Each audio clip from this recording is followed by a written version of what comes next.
Welcome back to Off the Beaten Path. I did want to show just sort of the carnage that was the winter of 2026.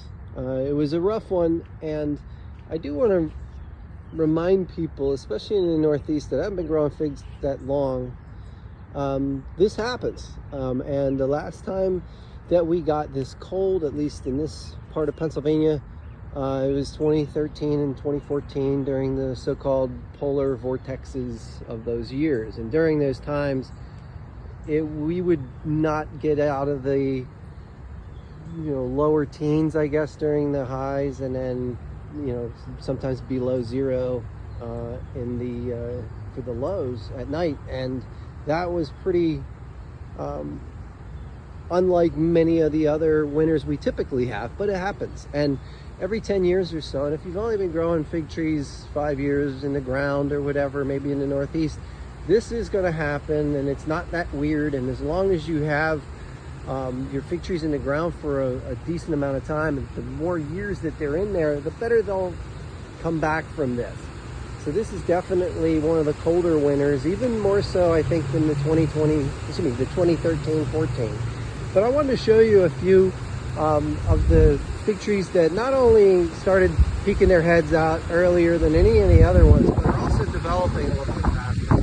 This is one of the fig varieties that really doesn't get a lot of love, or at least it doesn't get as much, I think, as it deserves, and that's green Michurinska. This did come from Romania as a part of the Floria and some of the other ones. It's one of maybe the earliest Adriatic or green berry type fig, and this really did well, even though it started from the ground just like everything else. Not only did it start earlier, but its maturity is happening a little bit earlier than most. This fickle variety is called Pastillier, and if you have it, you know how finicky it is and how much it likes to abort figs, and the older it is, the more it hangs on. But this one, I always feel like if it does produce and doesn't abort, it's one of the earliest ones. Pastillier is definitely one of the more mature developing trees this season so far. One thing that you can really depend on besides death taxes is Ronde Bordeaux, and Ronde Bordeaux this one is just a small one, but it's developed and it's really starting to fire up. I have its other relative here. It's about the same age, maybe a year older, but as far as height, development, I'm finding that Ronde Bordeaux is just, even though I don't consider it to be very hardy in a sense that it can take on winter damage very well, but one thing that it does do is it's able to make up for lost time and ripen figs very, very early. So there's never a time where, even in the polar vortices of 2013, 14, and now 2026, I don't think that any one of those years was too much or will be too much for Ronde Bordeaux. One other one that I was going to walk by it and not bother with it, but it's one that is under the radar for so long, and it's called Raven de Keis. Looks like Raven de Calci, but it's Raven de Keis, and it is a very early variety, very nice, dark, like a black skin fig. Just doesn't get a lot of attention for whatever reason, but I would say if you're in the Northeast, it might be one to give a try.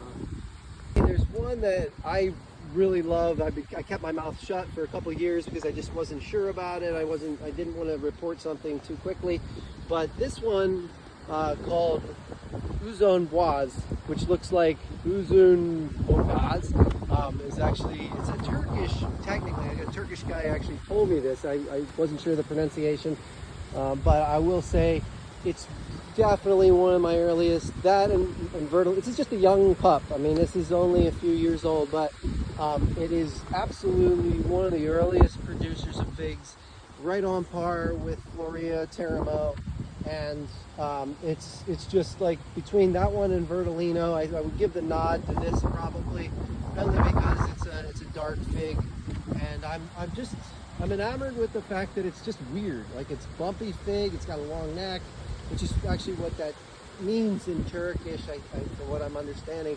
The Uzun Boğaz just means like thick throat or like neck.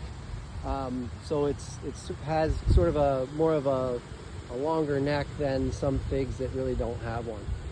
Thank you for watching.